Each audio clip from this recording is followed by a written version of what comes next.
queridos irmãos e irmãs que nos acompanham neste grupo de reflexão bíblica São Jerônimo, sejam todos bem-vindos e bem-vindas neste dia 17 de junho, terça-feira da 11ª semana do Tempo Comum. Nós queremos refletir hoje, a partir do evangelho que a liturgia nos propõe, a saber, o texto de Mateus, no capítulo 5, versículos 43 a 48.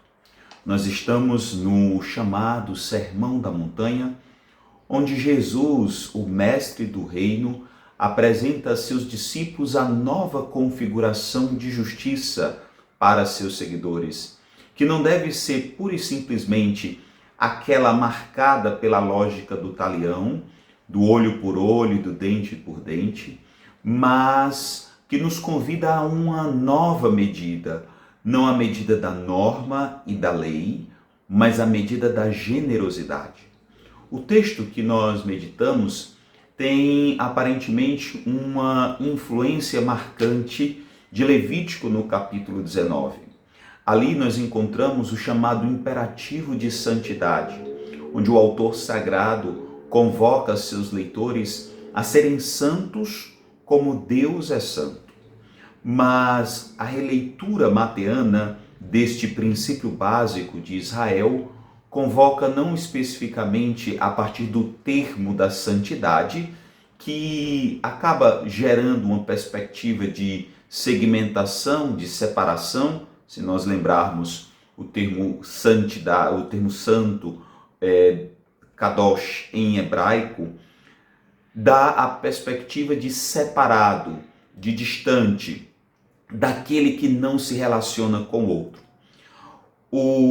A perspectiva mateana convoca não ao sede santos como vosso Pai é santo, mas sede perfeitos como vosso Pai é perfeito. A perfeição aqui não se trata de uma perspectiva de moralismos, mas sobretudo chegar a esta nova medida, ultrapassar a medida da norma e chegar à medida da generosidade. E para isso se faz necessário ultrapassar algumas perspectivas ou algumas compreensões da Torá, de um modo especial a famosa lei do talião, que significa devolver a cada um o mal que foi recebido dele. Óbvio, naquela perspectiva, naquele momento em que a lei do talião foi gerada, se tratava de algo inovador, de garantir uma vingança proporcional, equilibrar a ofensa da retribuição. Mas na lógica cristã não há espaços para vingança. Na lógica cristã não há espaços para retaliações. Nós somos chamados a devolver a outra face, a entregar uma nova perspectiva, chamada de perdão, de misericórdia. O que Jesus então vai trazer à tona é um princípio fundamental da lei judaica, amar o próximo, como está em Levítico 19, versículo 18. Ora, o que nos é dito no texto sagrado é que ouvistes o que foi dito. Jesus assim se refere aos textos antigos ou à tradição antiga. Eu, porém, vos digo, ele apresenta a sua releitura, a sua perspectiva. Ora, ouvistes o que foi dito: amarás o teu irmão, o teu próximo, e odiarás o teu inimigo. Antes de mais nada, é importante nós compreendermos do que se trata essa expressão. O amor ao próximo, lógico, se trata dessa disposição, dessa compreensão, dessa coragem de auxiliar o outro em suas necessidades. Porém, é preciso ter cuidado com a segunda expressão: odiarás o teu inimigo. De fato, isso não está na Torá. Não há essa permissão para ser odioso para com o outro. O problema é que, para alguns autores, aqui se trata muito mais de um hebraísmo. Não significaria literalmente ter ódio, mas a possibilidade de amar menos, de não se comprometer com o inimigo, de ser indiferente com ele. Então, seria possível amar o próximo e ser indiferente com o inimigo. O que Jesus chama a atenção é que, na sua perspectiva, na lógica do reino, não é assim. Não há espaços para que nós amemos menos o outro porque é nosso inimigo, porque não é próximo a nós. Nesse sentido, para ser perfeito como o Pai Celeste é perfeito, nós precisamos deixar de lado essas preferências e chegar à ação que é própria do Pai, que ama bons e maus, que faz cair a chuva sobre justos e injustos, que toca a todos e assim nos convoca a uma praxis de amor que ultrapassa as proximidades e as aparências, diríamos assim.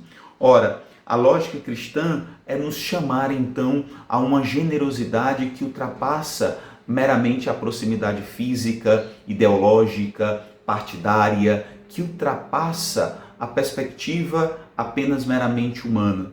Somos convocados a entender o outro como irmão e como essa mensagem de Jesus é importante para os nossos tempos. Poderás odiar o próximo, o teu inimigo? Será que realmente podemos? Ora, mais do que nunca estamos em tempos que precisamos reaprender a amar o próximo e, de um modo especial, o inimigo. Vivemos em tempos de guerras sendo cada vez mais presentes.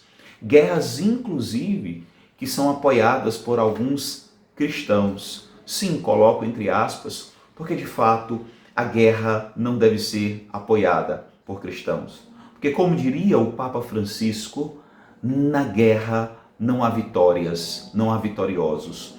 Todos perdem. A guerra, infelizmente, é um lugar onde é uma realidade onde inocentes padecem, sofrem, morrem, há injustiças, há caos e tantas outras coisas.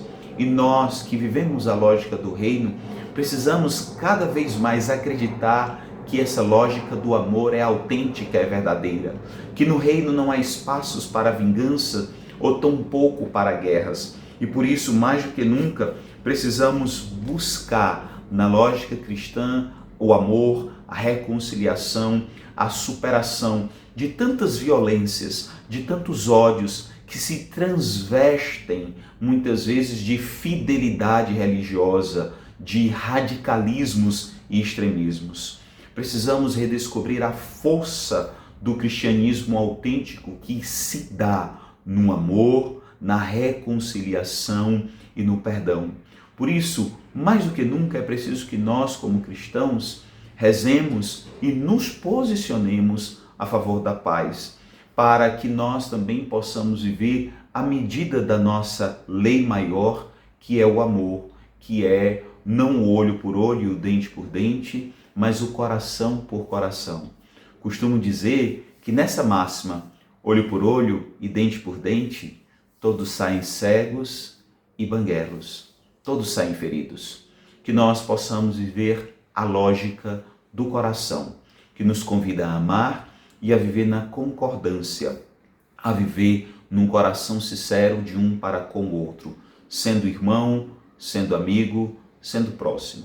Que Deus nos abençoe a ser mais do que nunca canais de esperança e de reconciliação nesses tempos de guerras. E que o próprio Deus nos ofereça o seu shalom, a sua paz, que o Cristo ressuscitado e ressuscitante gere em nós o dom messiânico da paz e que, como mensageiros da paz, nós possamos evitar tudo aquilo que causa discórdia, desunião e violência, sendo também nós promotores da paz, chegando à medida exata do reino, que é a generosidade. Que Deus nos abençoe hoje e sempre.